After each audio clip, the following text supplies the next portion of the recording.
G'day, mate. 40 here. I am not proud of what I'm going to share with you, but I feel like we've established such a close relationship that I can open up and I can tell you where I've fallen short.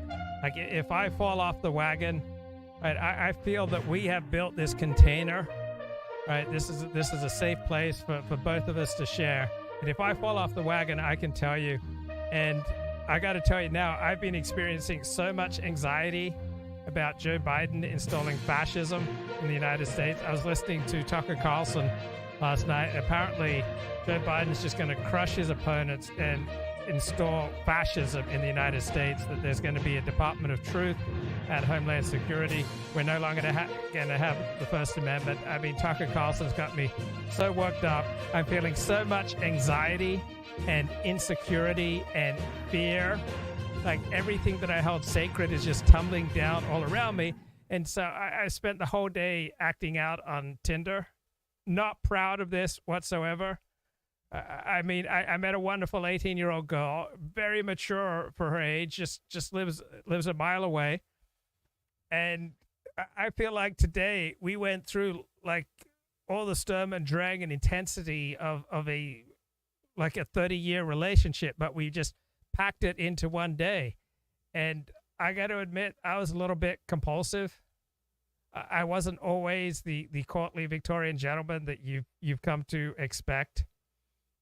And after the ups and downs of this relationship, I've come to a conclusion, and it's a conclusion that I feel like I can best express to you, not through interpretive dance. I know you're saying, oh, 40, he's about to erupt into an interpretive dance to express out fascism in the United States. But no, not through interpretive dance. It's a unique musical composition that I have composed, right, for the didgeridoo. And it's called Loving You Isn't the Right Thing to Do. So this comes from a very vulnerable part of myself. Thank you for receiving this offering that I'm presenting to you in the spirit in which it's intended. Okay, here we go. Loving you isn't the right thing to do.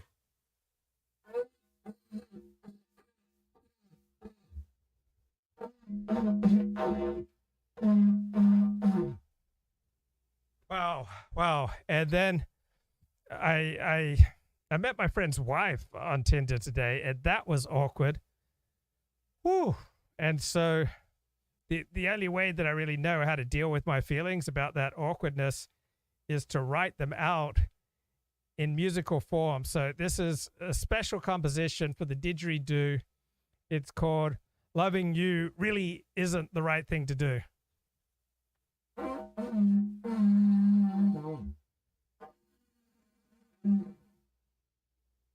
Wow. And then there was that young woman who, I don't believe that she's even legally allowed to be on Tinder. Like, something's wrong there. And I mean, I didn't break the law, God forbid. I didn't break God's law, natural law, or the law of the state. But when I think back on it, and if these messages come to light, then the only way that I really have to express my feelings about this awkward situation is to express them in a silly little love song. So I've called this Loving You Really, Really Isn't the Right Thing to Do. I hope you appreciate it.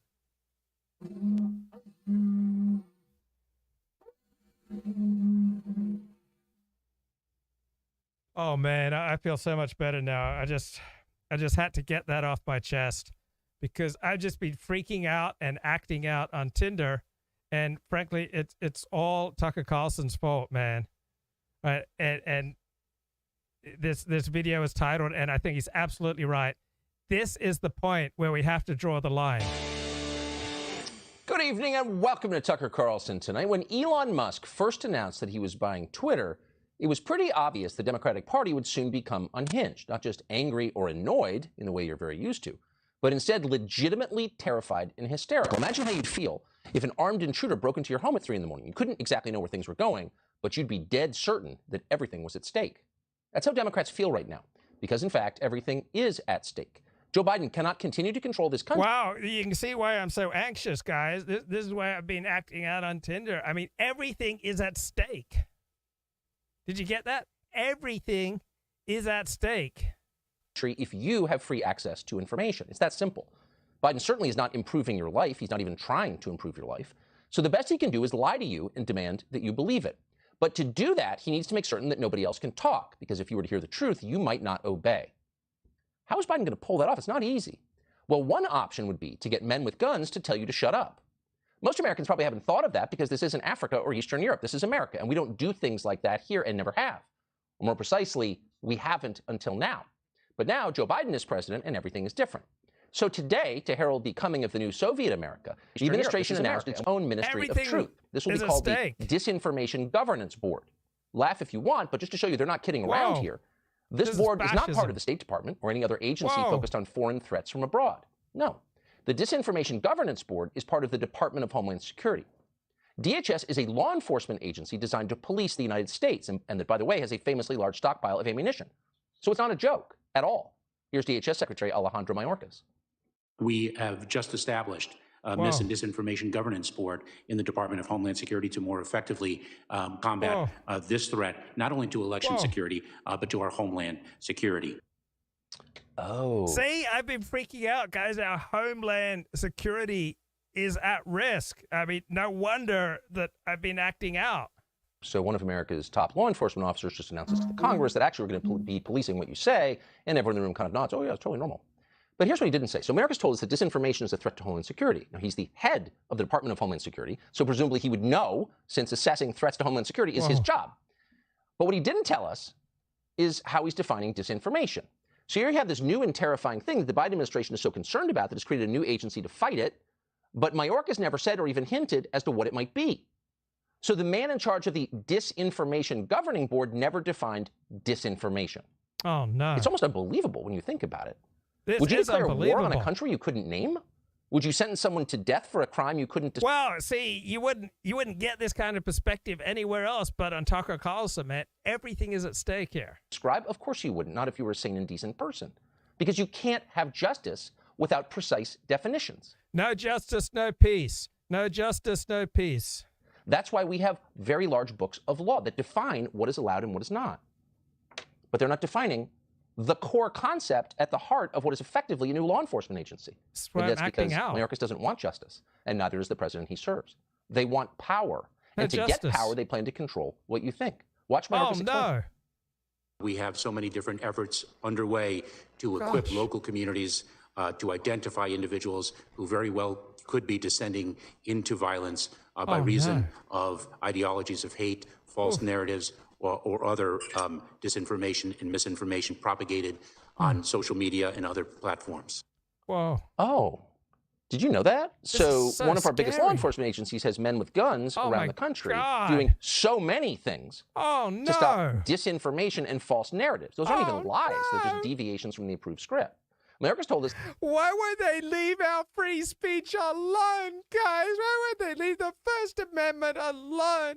Why won't they leave our thinking alone, guys? Leave our freedoms alone. again, that men with guns plan to, quote, identify individuals who could be descending into violence, could be descending. Not people who've committed violence or even been accused of any crime at all. DHS is instead using law enforcement powers to identify and punish people who think the wrong things. That would be opponents of the Biden administration. Is this dystopian fiction? No, it's happening right in front of us. That means that Joe Biden's partisan... Whoa, this isn't dystopian fiction, guys. This is happening right in front of us. Right, Joe Biden is planning to punish thought crimes. How scary is that? No wonder an otherwise sane, sober bloke like me has been acting out on Tinder. Political enemies are now officially enemies of the state. It was a rational response. How is this happening in America? Good question, but it is happening. And Biden's new thought cop in chief has been revealed. She's a 33-year-old, highly self-confident young woman called Nina Jankowicz. Whoa, how scary is that? She's our thought cop in chief, man. We've got a thought cop. Whoa. Just looking at her, and I just get so frightened I want to get back onto Tinder. Jankowicz comes from a place called the Wilson Center. That's a nonprofit named for America's other mentally incapacitated warmonger bigot president. Ironically, because everything is irony, the Wilson Center is itself a major producer of, yes, disinformation, but of the neocon variety, and for that reason is heavily funded by the Biden administration. Oh, no. Jankowicz is also, because everything is connected, a former advisor to the neoliberal government of Ukraine, the government. Wow, Tucker Carlson's a mystic. He sees how everything is connected, man. Wow, we're battling some dark, dark forces out there, right? But be of good cheer. Like, have courage. The world's coming to an end, but have courage and be of good cheer as we fight these dark forces of evil. We're shipping tens of billions of tax dollars to as our own economy swirls down the drain. Oh, no. So you really can't make any of this up. It's too grotesque. Whoa. Would you believe a novel with this plot? No, you wouldn't. Gosh. But it's happening, and that's the bad news. Oof. The good news is everyone involved in Joe Biden's new Ministry of Information is a buffoon. Oh, They may be thank evil, God. but they're also ridiculous. Nina Jankowicz is the most ridiculous of all. So you read about her appointment in the Washington Post this morning, and you immediately thought of the NKVD, because why wouldn't you? Right. Yet even the NKVD, even at the height of Stalin's purges, never did karaoke. They were too dignified for that. But Nina Jankowicz happily does. Here she is. Information laundering is really quite ferocious. It's when a huckster takes some lies and makes them sound precocious by saying them in Congress or a mainstream outlet. So disinformation's origins are slightly less atrocious. It's how you hide a little lie. It's how you hide a little lie. It's how you hide a little lie. When Rudy Giuliani shared that intel from Ukraine, or when TikTok influencers say COVID can cause pain, they're laundering disinfo, and we really should take note and not support their lies with our wallet, voice, or vote. Oh. Wow, This is the point of the she's show. We're going good. to say we're kidding, we're making all of this up. It's not really happening in the country you were born in, but it is happening. That's now a law enforcement official. It's also the person you just saw, an individual who brags about getting a Scary. master's degree from Georgetown University. In case you were wondering if the entire academic credentialing machine that sustains America's ruling class is in fact a joke. Spoiler alert, yes, it is a joke. Wow. This is somebody with so few useful skills that she describes herself in the first words of her own bio as a, quote, internationally recognized expert on disinformation. As if that's a job Scary. of some sort. Imagine if one of your kids grew up to be an internationally recognized expert on disinformation. The shame you would feel, the pain of knowing that truly and unequivocally you had failed as a parent. After Right. all those years of advanced education, Nina Jankowicz became an internationally recognized expert on disinformation. And not only that, she can't even rhyme very well. What Nina Jankowicz can do, her one skill, the purpose for which she was hired, is level partisan attacks on the other side with maximum ferocity. That is her real job. Now, you may have noticed, if you listen carefully to the ditty she just sang, that every example of disinformation in her karaoke performance came from people who opposed Joe Biden's policies. Is that a coincidence? Probably not. In fact, we know it's not, because Nina Jankowicz is telling all the disinformation is on the other side of the political. Wow, this is so scary. And thank God for senators like Josh Hawley, who are speaking out against the imposition of fascism in America. Like, they told me that fascism would come from the right, but that doesn't seem to be true, man. Right? The fascism, who would have thought, it's coming from the left? All right.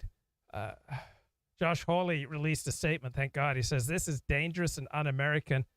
The Disinformation Board should be immediately dissolved. So Jack Shafer's got a good column here in Politico. The idea that the Biden administration would pulp the First Amendment and institute an authoritarian regime through its agents at Department of Homeland Security, DHS, is immediately dismissible, if only because it is one of the most ineffectual departments in the president's cabinet. Had Biden given the task to agriculture or commerce or another department with a better GPA in governing, we should be afraid. But DHS couldn't stamp out disinformation or erect an American Reich. We reallocated to it all of the arms we're currently shipping to Ukraine. It's peopled by a confederacy of dunces and botch artists incapable of carrying out its current mission. For instance, DHS shrugged off the January 6 warning signs. It failed to share intelligence about the wave of Haitian immigrants who breached the border in 2021. Based on their track record, DHS will surely miss any treacherous disinformation the Ruskies ship our way. The department is so riddled with copycat programs that duplicate duties handled by other federal agencies that probably should be abolished. Former Senator Barbara Boxer wrote an op-ed regretting having midwifed this department through with her Senate vote. Now, who thinks the government should add to its work list the job of determining what is true and what is disinformation? And who thinks the government is capable of telling the truth? All right. Our government doesn't have necessarily the greatest track record in this area, right? Our government has consistently produced lies and disinformation at an industrial scale and interfered in other democracies. It overclassifies vital information to block its own citizens from becoming any the wiser. It pays thousands of press aides to play hide the salami with facts. This is the government that lies about winning the war in Vietnam, about winning the war in Iraq. They said that Watergate was a third-rate burglary, that fought a secret war in Nicaragua, lied about a clandestine love affair in the White House, that used faulty intelligence to force a war in the Middle East. Barack Obama shortchanged the truth. Of 600 Obama statements PolitiFact-checked during his administration, a quarter of them fell into the scary red zone of being false, pants on fire level false. So not so long ago, 50 intelligence officials, right, each of them smarter and better informed than any DHS brainiac, assured the nation that the Hunter Biden laptop story bore all the classic earmarks of a Russian information operation. Starline says, Luke, did you know that Tucker Carlson was close with Dennis Hoff? No, I did not. But Dennis Hoff was a patriotic American. So how did that work out regarding Hunter Biden? So the idea that COVID could have come from a Chinese lab was similarly dismissed as disinformation. Now it's considered a legitimate possibility by the Biden administration. And we have documented proof from the Washington Post that even Joe Biden can't handle simple truths. So making the federal government the official custodian of truth is like giving Brinks a safe cracker, giving a safe cracker a job at driving an armored car. So who's going to accept DHS determinations? Not reporters who are accustomed to government lies, not the man in the street. Right? If Russian disinformation is a major problem in our country, it's been so for a century. Right? Russians started sending out false, fake defectors in the 1930s to spread disinformation in the West. After World War II, Soviet leadership sought to influence American public opinion by covertly funding newspapers and radio stations in America and around the world, and establishing fronts to nurture communism and forged documents attempted to plant them in credible publications. Somehow we survived the Soviet onslaught without a disinformation government board to guide us.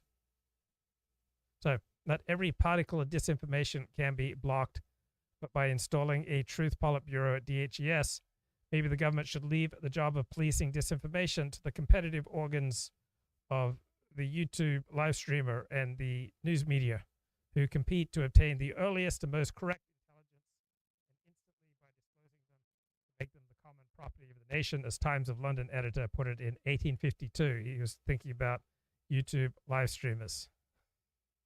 So if DHES so badly needs a paperwork project, it can address a problem closer to home, set up a bureau to study and eradicate U.S. government disinformation. Divide. Listen.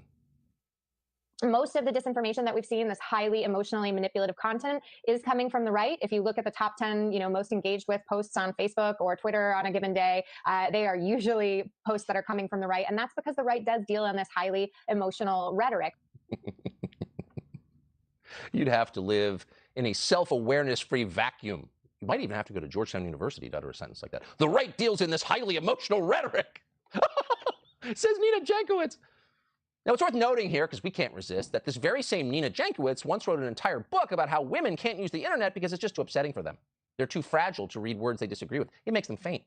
Here's a direct quote from Nina Jankowicz's book. Quote, "To be a woman online is an inherently dangerous act." Keep in mind, if you're a lady and you were to... Wait, Tucker Carlson's laughing, but he hasn't seen how I've been conducting myself on Tinder today. I mean, being on Tinder with 40 on the hunt, acting out with all his anxiety about Biden imposing fascism. Very dangerous place for women. Order Uber Eats, you're exposing yourself to danger. This is the same woman, Nina Jankowicz, telling you that it's the right that uses emotional rhetoric. Now, to be fair, Nina Jankowicz probably didn't expect a lot of people to read that inner book because no one read her book. It has a total of 2 reviews on Amazon. But we did read it. We'll get in a moment to what we found, because it tells you exactly what we can expect from our new Ministry of Truth under Nina Jankowicz. But first, it's necessary to know a little more about this person. Now, she's not simply a hypocrite. She obviously is, whether she knows it or not. She would be too dim to understand hypocrisy. What she really is, of course, is a heavy for the Democratic Party, and she's done that job flawlessly. Nina Jankowicz, the disinformation hunter, once called the Hunter Biden laptop story, which is entirely true, a, quote, Trump campaign product. In October of 2020, she wrote, quote, "Voters deserve the context, not a fairy tale about a laptop repair shop." Now, did she give us the context or any countervailing facts? Did she deliver the truth about the story? No, of course not. She just read a bunch of lies somebody handed to her on a card because she's a useful idiot. And now she's a law enforcement official. Nina Jankowicz is repeating a lie that was, of course, widespread on the eve of the presidential election. And when she repeated it, it made it possible for Joe Biden to repeat it on the debate stage during a presidential debate. In case you've forgotten, here he is. There are 50 former national intelligence folks who said that what he's accusing me of is a Russian plan. They have said that this has all the 5 former heads of the CIA, both parties, say what he's saying is a bunch of garbage. Nobody believes it except his and his good friend Rudy Giuliani. You mean the laptop is now another Russia hoax? And that's exactly what. This is where. Okay, so just to be clear, this is a nightmare unfolding in slow motion, but this is the point where we're just going to have to draw the line. No, Joe Biden, you can't have a federally funded Ministry of Truth. And no, Nina Jankowicz can't run it. Period. It's not your country. You're not even Compass Menace, and you don't get to do this to a free people. Oh, scary. This is where we have to draw the line. So Stephen Turner, my favorite academic these days, he's preparing a talk on curation, the digital world of manipulated experience. And he's going to begin his talk with a quote from Barack Obama, where Barack Obama went to Silicon Valley and said, it's relevant to our democracy, to our citizenship. We're going to have to rebuild within this wild, wild west of information flow, some sort of curating function that people agree to. So I remember when I started blogging every day on the porn industry, the establishment meant Adult Video News. It was the trade publication of the pornography industry. And Adult Video News was always decrying the wild, wild west of the internet and how the days of the wild, wild west of the internet were coming to an end. And we need something more responsible. We have to crack down on disinformation about porn stars and pornographers because it's a threat to our democracy, and it is setting the ground for fascism and authoritarian rule. So what the hell is curation? So it's basically a form of censorship. That's what the left wants. That's what many people in the center want, and even the center right. Curation has a propaganda intent. It is a form of subconscious manipulation. Right? What Vance Packard in the 1950s called hidden persuasion. Now, it wants to limit information so that we create a common world of fact that is common to most people. And this will create then actual agreement, and it will reduce polarization. Right? This will save our democracy, guys. We need censorship and propaganda to save our democracy, but don't call it censorship, don't call it propaganda, call it curation. All right? So this is going to save our democracy from polarization, which leads to authoritarianism. So polarization is when people speak freely and see the world differently. And apparently, according to our ruling elites, this kind of polarization, it leads to authoritarianism, to fascism. All right? So polarization is driven by claims that are bigoted, right? They may be true, but they're bigoted by violations of norms of discourse, right? If you violate norms of discourse, guys, that's authoritarian, right? This is a whole new, completely, untested, unproven, made-up definition of authoritarian, right? To engage in bigoted or, uncouth discourse. I mean, we don't do any of that here, right? We've got a very strict terms of service, so we try to stay away from being authoritarian here. Now, this curation model is never clearly articulated, right? Nina J person and the DHES Truth Panel, they never clearly articulate what they're doing, but it's taken for granted by our betters that we can't put up with the wild, wild west online where people can just have their say, right? We need informational inputs, right? We need to actively curate what the kind of opinions that people hear. Otherwise, polarizing disinformation just flourishes and leads to authoritarianism. But who decides what is information and what is disinformation, right? Who decides what is a fact? I mean, much of what is presented in science journals, especially medicine, does not live up to standards of evidentiary quality. Pharmaceutical industry funding leads to obvious biases. The regulators for the pharmaceutical industry are often just bought off. The whole funding system of science influences the content of science and its consensus.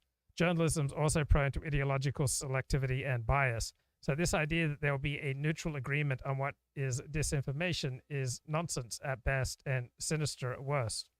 So the theory is if we simply eliminate false claims or non-facts, that everything's going to go much, much better. So in this speech, Obama said 40 years ago, if you were a conservative in rural Texas, you weren't necessarily offended by what was going on in San Francisco's Castro district because you didn't know what was going on. See, they want to return to the days where people don't really know what's going on to protect our democracy, right?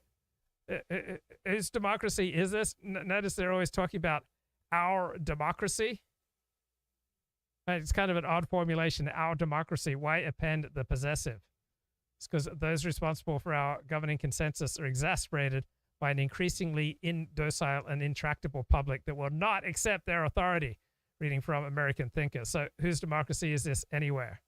So we've got all these extremism experts warning that the Capitol riots on January 6th proved the most urgent threat to American safety and security isn't coming from foreign terrorists, from our country's own citizens. Well, that seems pretty silly now that we're getting closer and closer to a war with Russia. And she's alarmed that the average age of the January 6th rioters was around 40, that they were representative of the American middle class, because government's counter-terrorism infrastructure is built to focus on fringe extremists, not from those from the mainstream, right? So we've got mainstream threats to democracy, right? The people are now a threat to our democracy, and our meaning the elite interpretation of democracy, which is not democracy. It is ruled by experts.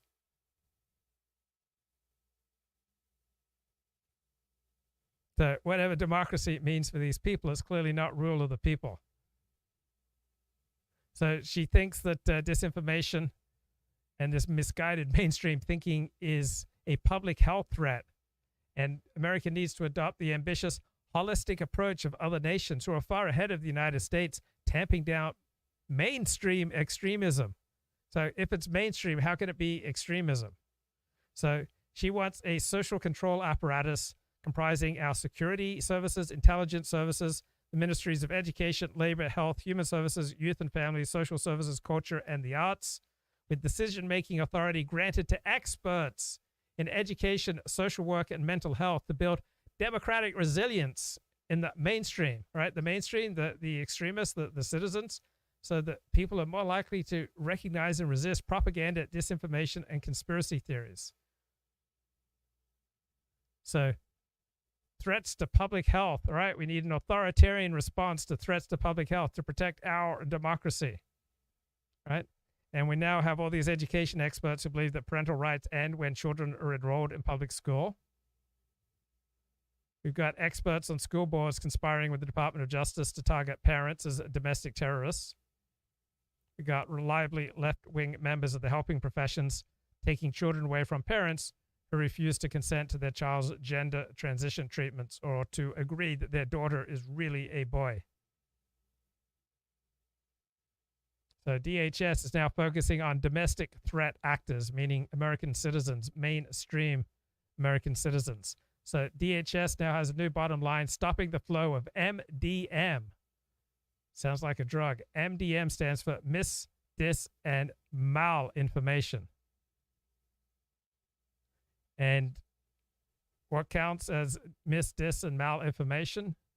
Misleading narratives regarding unsubstantiated widespread electoral fraud and COVID-19. So anything harmful to the regime is now malinformation.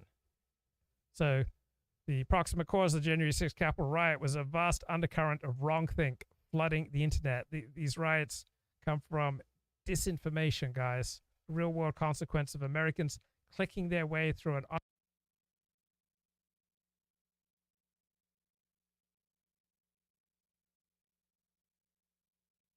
period. This can't happen. And what is this? Well, if you want to know what's going to happen, look at what just did happen. So Nina Jankowicz made it possible for a presidential candidate to lie from the debate stage about a story that may have changed the outcome of election. Our election, our presidential election, speaking of disinformation. She never apologized for that. That's because her role has nothing to do with the truth or stopping disinformation. Her job is to restrict any speech that challenges Joe Biden or the Democratic Party. Now, you'd think that would be illegal in this country as a federal employee because we do have a First Amendment. But Nina Jankowicz doesn't believe in the First Amendment. As she wrote recently, quote, "The free speech versus censorship framing is a false dichotomy." First of all, here's a pro tip. Anyone who uses the term false dichotomy is a moron, okay? That is one of countless academic phrases designed to prevent thought rather than facilitate it. False dichotomy means they're never going to have to explain why their position is correct or yours is wrong. It is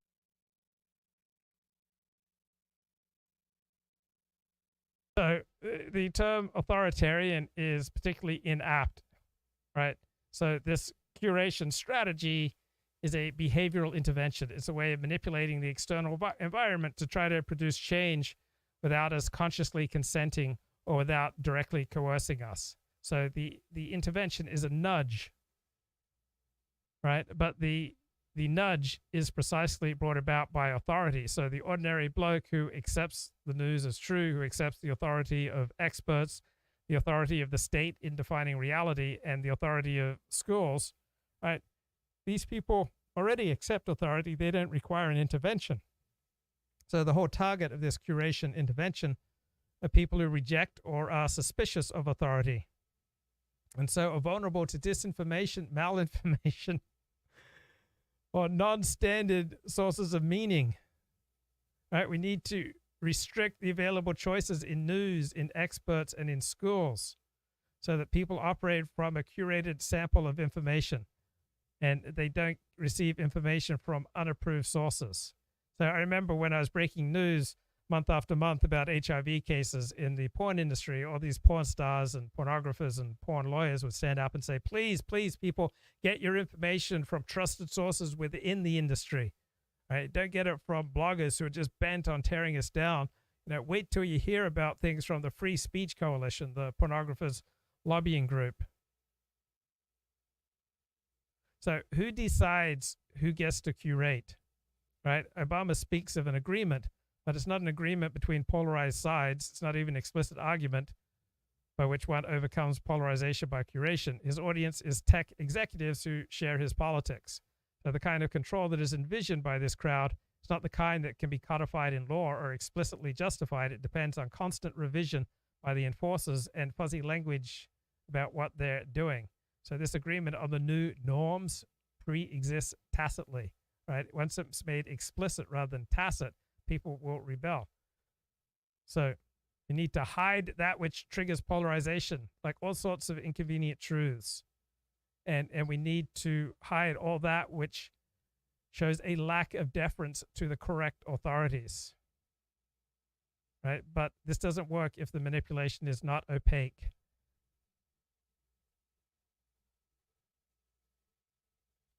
But without agreement in a democratic sense of this curation operation, the result is a mere imposition by a people other than the people of the United States. Right? It's an imposition by experts as against the people. Right? So algorithms, rules, laws governing speech online are enforced by people exercising political judgments. So the best analogy to this is perhaps the Soviet Union. And the Soviet Union tried to reform the thought processes of tens of millions of people by changing norms of public discourse. And the effects were profound, and some people adhered fanatically to the new order, but not everyone was transformed. And overall, the propaganda didn't work very much. People revert back to personal experience. So we did not evolve to be gullible, and we did not evolve to just accept arguments that people present to us without critically evaluating them.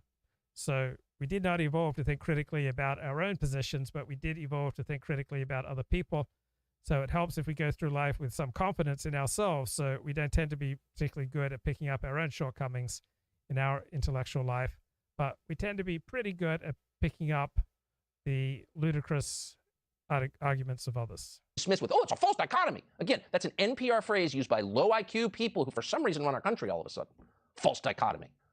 Here's what's not false at all. Government censorship is banned by the First Amendment. The First Amendment to the Bill of Rights. This whole country is predicated on that. But according to Joe Biden's new Minister of Truth, the First Amendment no longer applies in this country because Russia and systemic racism. Watch. It's clear that actors like Russia are using those internal fissures, things like our systemic racism here in the United States, things like economic inequality, to amplify these issues and really make us distrust the system. So we reach out to DHS, the law enforcement agency now in charge of policing speech, about Nina Jankowicz and her plans. Okay, so good news, right? We've definitely got a problem, but there is a solution out there, right? Richard Spencer announces on his Substack, Alex University, our new initiative in education. So it's an online education program for independent students and scholars, starting off modestly 2 courses in June, one taught by Ed Dutton, one taught by Richard Spencer. Going forward, Alex University will be a central focus of Richard Spencer's energy. So the first of the seminars are on Nietzsche's political theology, which will be taught by Richard. And the other course will be on evolutionary psychology, taught by Edward Dutton. Additional courses will be taught by Mark Brahman. Courses will take place over Zoom. It will last 4 to 5 weeks with 2-hour sessions on Sunday. So Alex is named after the Library of Alexandria, found in the 1st or 2nd centuries BC, the crown jewel of the ancient world. Today we live in a sort of digital Alexandria, which an almost infinite store of information is at hand. Okay, Alex University to the rescue. Right, I've been reading a lot from Stephen Turner these days. Here he is, dense democratic theory. Expression against one party or another, and this system of these auxiliary measures are easily seen as an obstacle in real or imagined emergencies. So freedom of speech looks like if we're in a war situation, this is a problem that people are running around saying things that are hostile to the war effort, and therefore we have to get rid of it. However, and it also needs something like no freedom for the enemies of freedom. Consensus, or at least consensus on the rules of the game, on what people's rights are, and so on. And this consensus is pretty easy to erode. The consensus isn't really neutral. It's got some value content, but we have to treat it as neutral. We have to treat it as non-political and not really subject to dispute. So that makes all of those things fragile. But liberal democracy can be really resilient if a few things happen. And my pet example of this is, and this is why it's so resilient. Any arrangement, any state arrangement, creates interest in preserving that arrangement. Somebody benefits from it. And then the political parties cater to that interest, even if it's just an accidental consequence of something. And it can also change to cater to new interests or create new interests. So it's flexible in creating, allowing people, politicians, and actually incentivizing politicians to create support for the system. Okay, so I've been reading another book by Stephen Turner. This one came out, I think, in 2018. It's called The Politics of Expertise. So he talks about climate science is the field that is the most visible example today of a policy-oriented science field that is tightly coupled with funding. So there was a Spencer Wirt, 2003, who wrote a history of climate science. And it's essentially a defense of the scientific credentials of the field and its legitimacy as a science. So he describes the slow development of climate science, starting out as loosely coupled science. So there was money to pursue key ideas, such as the study of the accumulation of CO2 in the atmosphere. That money was scarce. Interested scientists were able to do research on these topics only more or less by accident. There was generous military funding of science in the 1950s. And geophysical research is usually platform science. It requires big platforms, big instruments, which in turn require extensive lobbying by researchers to acquire. So only when the public spheres are aroused and the conservation movement picks up on the great pressing problem of global warming does the money begin to flow freely. Now, is the money going to keep flowing freely if you say, oh, not such a big deal, guys, climate change is not really a big deal? No, you're only going to get money if you can package climate change as alarming. So climate modeling is at the core of the study of global warming. And the materials that go into climate models come from a wide variety of scientific fields.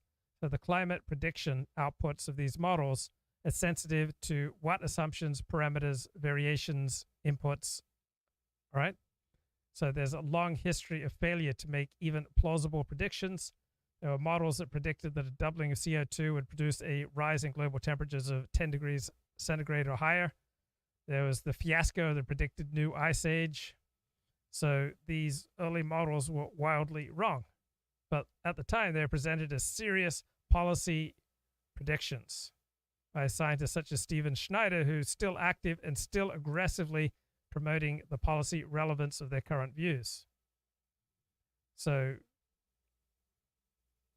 Spencer Wirt has a Whiggish theory of history that things are getting better and better, and that these science models, all right, they're just like other scientific models. They begin with flawed theories, which prompt people to make better ones. So he treats the fact that a simple calculation could produce catastrophic outcomes as a disturbing discovery. So aggregating climate knowledge was a problem that was not matched by the controlling social structure of the discipline, as was the case with normal science. Climate science operates under a different structure. So climate is a staggeringly intricate complex of interactions and feedbacks among many global forces. Even relatively simple phenomena such as the doldrums in the tropical seas defy explanation. So Spencer Wirt concedes the field does not operate as a normal scientific discipline. Social structure is not cohesive. Community in one specialty cannot check the work of researchers in another specialty. They must accept their word for what is valid. Study of climate change is an extreme example. Researchers cannot isolate meteorology from solar physics, pollution studies from computer science, oceanography from glacier ice chemistry, and so forth. The range of journals they cite is remarkably broad. The sprawl is inevitable, but the complexity imposes difficulty on those who try to reach solid conclusions about climate change. So these climate change models rely on ad hoc devices. Ad hoc means essentially made up. They fit the actual climate roughly only because they've been laboriously tuned to match it by adjusting a wide variety of arbitrary parameters.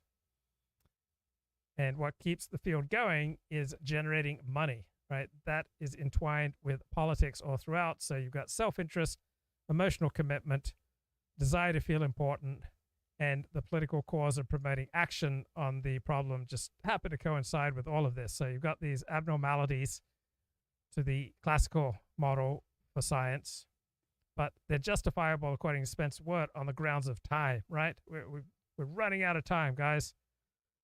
In the case of climate, waiting for a sure answer would mean waiting forever. When we're faced with a new disease or an armed invasion, we do not put off decisions until more research is done. We act using the best guidelines available. All right, so this is the language of the climate commissions, right? We don't have ordinary disciplinary control. So come on, guys, we must accept the claims of climate science on other grounds rather than science. So what's the correctness of the dominant views in climate science? Well, they rest on Spencer Wirt's feelings for where scientific claims are reliable and where they are shaky.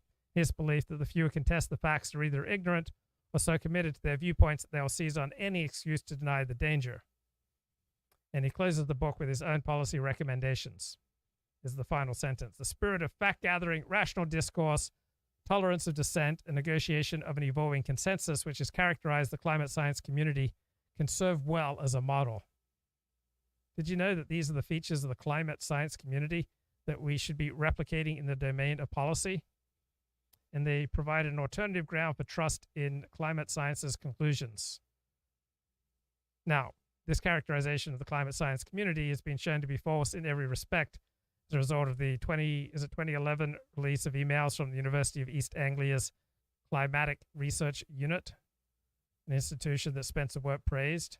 So the facts were mishandled and suppressed, data was withheld and lost, peer review was manipulated, major effort was made to discredit those who questioned the consensus.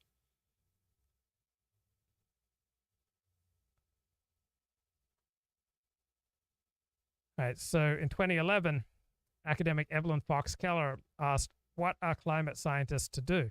So her concern is that people are skeptical about the claim that climate scientists present as authoritative science. So she says, come on, guys, the expertise is strong. The expert consensus is strong. that opponents of what we're doing are paid off. They're acting on behalf of special interests. The policymakers and politicians should just accept the science and act accordingly. Problem is they are not doing so. So what should the strategy of climate scientists be in the face of reluctance to accept the results of science? So this goes to the heart of the question of the role of expertise in a democratic society, particularly in a liberal democratic society where public discussion matters. But we're not allowed to publicly discuss climate science in any skeptical way. You get removed from the public square if you do that. So in recent years, scientists and activists have been operating from this perspective. Politicians should defer to the scientific experts. We got to remove climate change from the realm of politics and put it into the realm of neutralization and give dominion over these matters to experts outside of political accountability. So come on, guys, scientific consensus is either truth or the best approximation to truth that is available. So politicians and the public just are in no position to assess the validity of the claims made in the consensus and therefore should not do so. So if politicians do not accept the consensus, they are endangering the earth. And the whole system of liberal democracy that allows them to do so needs to be abolished or radically reformed. You need to create new powers suppressing speech that is contrary to the scientific consensus. Come on, guys, you need to defer to the climate consensus. All right, we can't have each person deciding or assessing the credibility of the scientists and of science. Right? A claim about science as a collectivity or as a regime, that's what produces a consensus.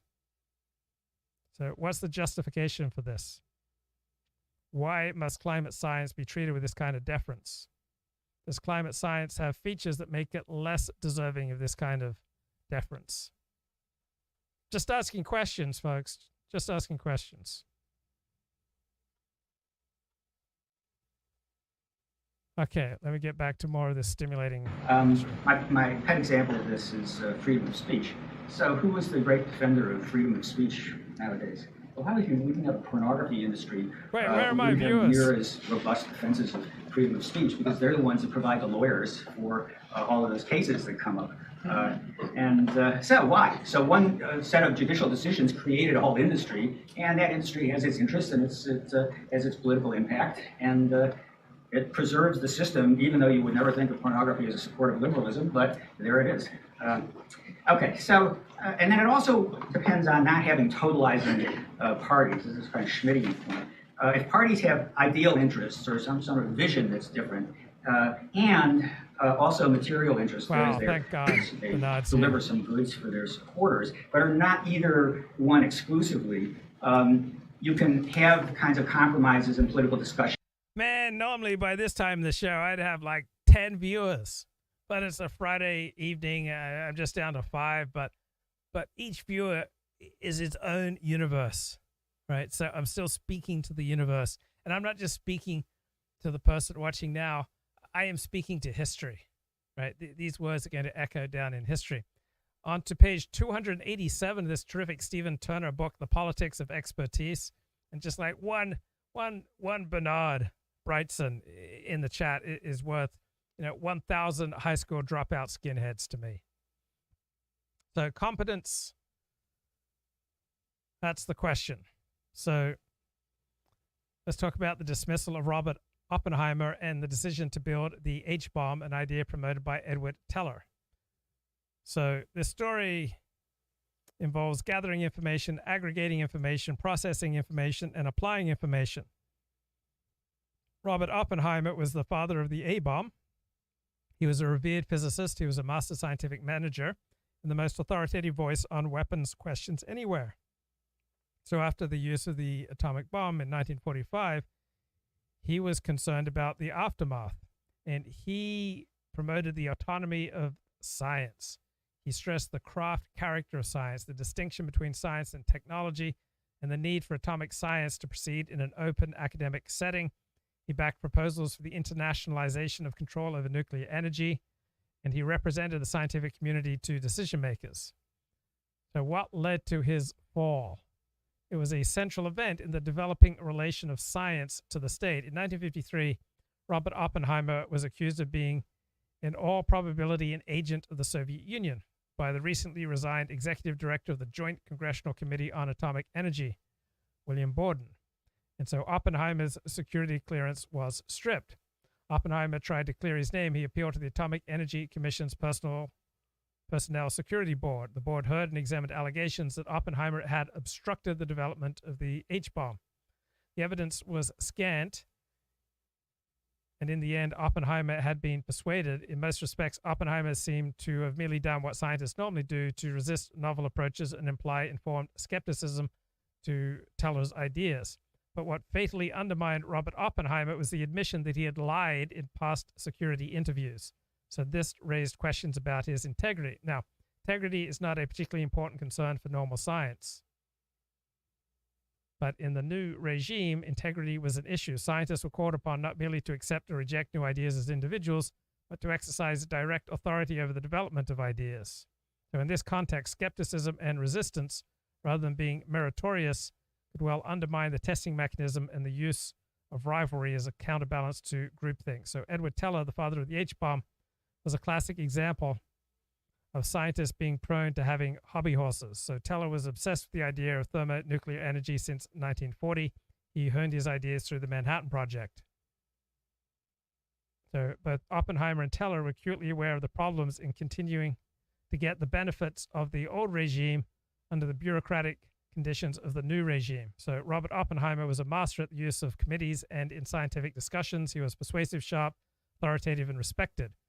Edward Teller emphasized the need for rivalry, promoted the idea of a second laboratory, preferably located at a university, but within the system of national laboratories to enable them to compete, to overcome the risk of having research in an area governed by the set ideas of one lab and its bureaucracy. So the issue with Oppenheimer that underlay the accusations against him was that it was clear that many scientists objected to the development of the H-bomb on moral grounds and on political grounds. So scientists' moral scruples led them to make technical objections and to obstruct the development of the H-bomb. Their motivations were political and moral and technically faulty. So the separation of the technical and the moral and the scientific became an important firewall. Decision-making processes depended on the ability of decision-makers to rely on the technical advice, to rely on the experts, that they would be unbiased and disinterested. And that did not happen. That's characteristic of liberal democracy. But if you don't have that, if you have totalizing parties, the system is going to break down because it's so fragile in the first place. Okay, so this is why liberalism in these is, in a way, anti-democratic. If democracy is rule in accordance with the will of the people, but in this abstract sense that goes beyond the formal legal will that Carlson was interested in, these auxiliaries, these rights and procedures and so forth, get in the way of the people ruling in this sovereign sense that... Okay, so what the heck is happening in Ohio, right? Let's talk about the decline of Ohio and the rise of J.D. Vance. Excellent essay here by Christopher Caldwell in the New York Times. So Christopher Caldwell is probably one of the top 3 most important conservative thinkers today. And he publishes regularly in the New York Times, and he starts off, we're going to have to break up the big tech companies. You have to do it. J.D. Vance hollers at a rally for Donald Trump in Ohio last weekend. Cannot have a real country if a bunch of corrupt scumbags take their marching orders from the communist Chinese, tell us what we're allowed to say and how we're allowed to say it. Right? This is J.D. Vance, sounding a lot like Donald Trump. What the heck is going on here? So J.D. Vance is 37. He's a memoirist. He's a venture capitalist. He's running in the Republican Senate primary in Ohio. He's new to politics, but he's recently fortified by Donald Trump's endorsement. So J.D. Vance assailed Joe Biden as a crazy fake president who will buy energy from Putin and the scumbags of Venezuela, but won't buy it from middle-class Ohioans who live in a top fracking state. So scumbag is a word that seems to have entered Mr. Vance's public vocabulary only recently. It did not appear in his memoir, Hillbilly Elegy, that tender 2016 autobiography that was made into a movie. So early on in 2016, J.D. Vance described Donald Trump as reprehensible and an idiot and didn't vote for him. But in 2020, J.D. Vance backed Donald Trump. Now Donald Trump is backing J.D. Vance, calling him a fearless MAGA fighter and a great Buckeye. And here's J.D. Vance calling Mr. Trump the best president of my lifetime. So what the heck is going on in Ohio?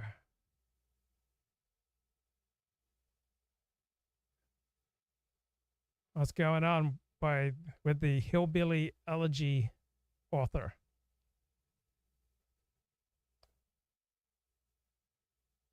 So it's not so much that J.D. Vance has changed, it's that the situation in Ohio has changed. Ohio has produced 7 presidents and has been an electoral bellwether. J.D. Vance is running against Josh Mandel, a Jewish Republican who's pretty MAGA himself. He said, I think illegal immigrants should be deported, meaning every single illegal. Now, J.D. Vance's successful route to Donald Trump's favor was subtle. To him, the core of the Trumpian project wasn't intra-party power struggles or demagogy. It was reconnecting politics to ordinary people. So J.D. Vance calls for breaking up the nation's cozy political system. So he says, what does it mean that 6 of the highest income zip codes in the United States are in metropolitan Washington? How do legislators get so rich on the relatively modest salaries they make? So J.D. Vance grasps, as Donald Trump grasps, the deep discontent with political correctness and the hunger for someone unafraid to stand up to it.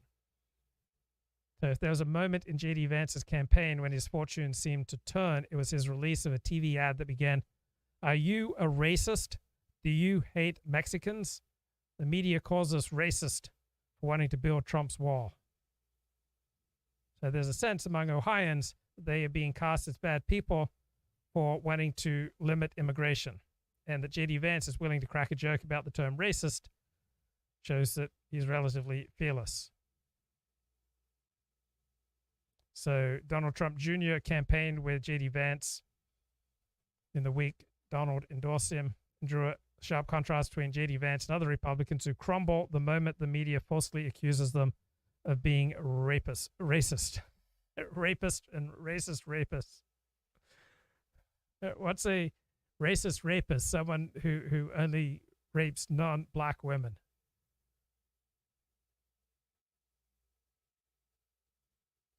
So in contrast to the supply side limited government free trade agenda, in contrast to the Chamber of Commerce agenda, in contrast to the China agenda, so J.D. Vance's aides called Josh Mandel's backers the Club for Chinese Growth. So J.D. Vance said, problem that a lot of other guys make is they think America First is a slogan or a talking point, but there is a substantial agenda behind it. That means trade policy, drug policy, securing the Mexican border, steering clear of unnecessary foreign wars. And many Republicans are unaware of how seriously Donald Trump takes those things. So the heart of this agenda is resistance to globalization.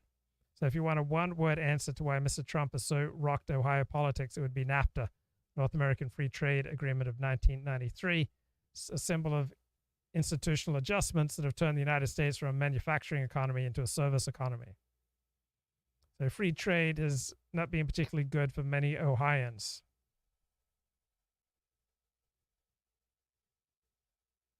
So for a while, it was Democrats alone who voiced misgivings about globalization. Now it's more often to be Trumpist Republicans.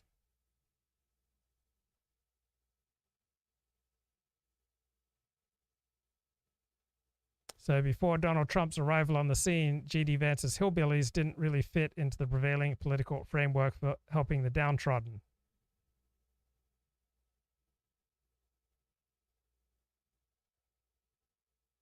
So J.D. Vance, speaking on the campaign trail about his mother's been clean for 7 years, how the fentanyl on today's streets might have killed her had she still been using.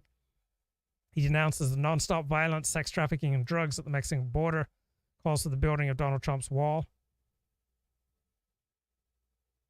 So it can be difficult, even disorienting, to think of Donald Trump as having provided certain Americans with recognition, a second chance, and a possibility of renewal, but he has.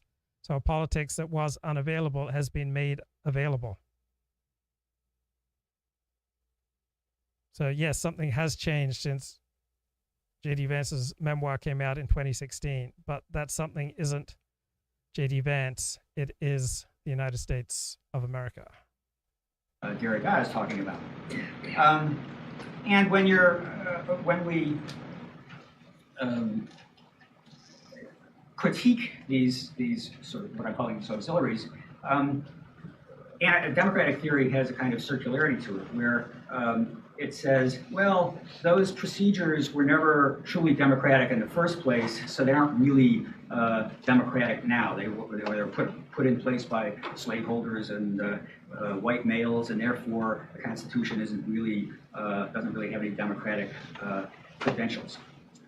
So this notion of truly democratic, or the idea that there's some sort of immanent sense that we can derive through democratic theory, has some role in this critique. But the real point is that these critiques are anti-democratic in the literal sense by design, because if the goal is any particular vision of true democracy, then all of these devices, rights and whatnot, are obstacles to the realization of whatever true democracy is. They're conservative, these auxiliaries, because they get in the way of any kind of transformational change by way of something like collective effervescence. So this is, I'm going to come back to this because this turns out to be a really important part of recent French political thinking. And in any case, they preserve this sort of corrupt-looking politics of interest bargaining and minor... Okay, enough with grubby politics and distasteful news. Let's unite around an inspiring story of a guy turning his life around. John Hinckley, he is starting his own record label. Yeah, he shot Ronald Reagan in 1981, but apparently he's rehabilitated, and he's writing songs, he's performing songs, and he's starting his own record label. I mean, how beautiful is that? Hello, everybody. Hope you're doing great. I just posted my latest single. The song is called The Places I Have Been, and it's available on Spotify and iTunes and the other streaming sites. And that makes 26 songs of mine that I have on the streaming site. So check them out when you have a chance. This is one of those 26 songs I'm going to play for you right now. You're in my dreams most every night. You're still looking fine. High up on a pedestal. I'm so glad you're mine. Life here on earth is black and white. The sun's not out today. I will wait until the night to wash my blues away. It's so quiet in my room. Peace is in the air. There's no place here for gloom. I'm without a care. I will sleep, perchance to dream of only me and you. Tomorrow is another day to show my love so true. I do believe in true love ways. They always comfort me. Say goodbye to yesterday. You and I are free. I do believe in true love ways. They always comfort me. Say goodbye to yesterday. You and I are free. You're in my dreams most every night. You're still looking fine. High up on your pedestal. I'm so glad you're mine.